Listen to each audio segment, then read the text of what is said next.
ఇంకో 3 రోజులైతే బతుకమ్మ సంబరాలు చాలైతాయి. ఎంగిలి పూలకెళ్ళి సద్దుల దాకా 9 రోజులు జోరుంటది. మళ్ళా సోమవారంకెళ్ళి దుర్గమ్మ నవరాత్రులు చాలైతాయి. ఇగ్రహాలు చేసుడు, రంగులద్దుడు ఒడిచింది.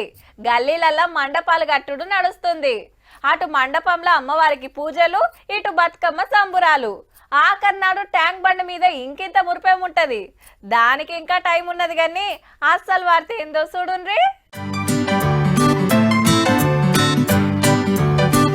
పెద్ద క్రేన్ తోని మీదికి లేపిండ్రు.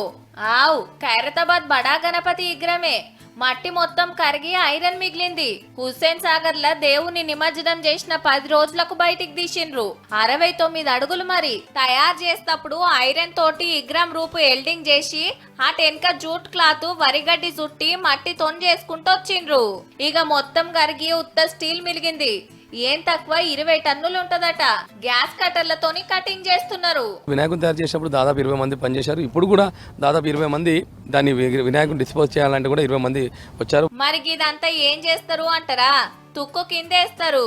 వచ్చిన పైకం వెల్డింగ్ కార్మికులు, క్లీనింగ్ చేస్తోళ్ళు, క్రేన్ ఆపరేటర్లకు ఇస్తారట. శోభాయాత్ర రోజు విగ్రహం నిమజ్జనం చేస్తానికి 6-7 గంటలు పడితే సాగర్కి వెళ్లి బయటికి తీస్తానికి 1.5 రోజున్నర పట్టింది.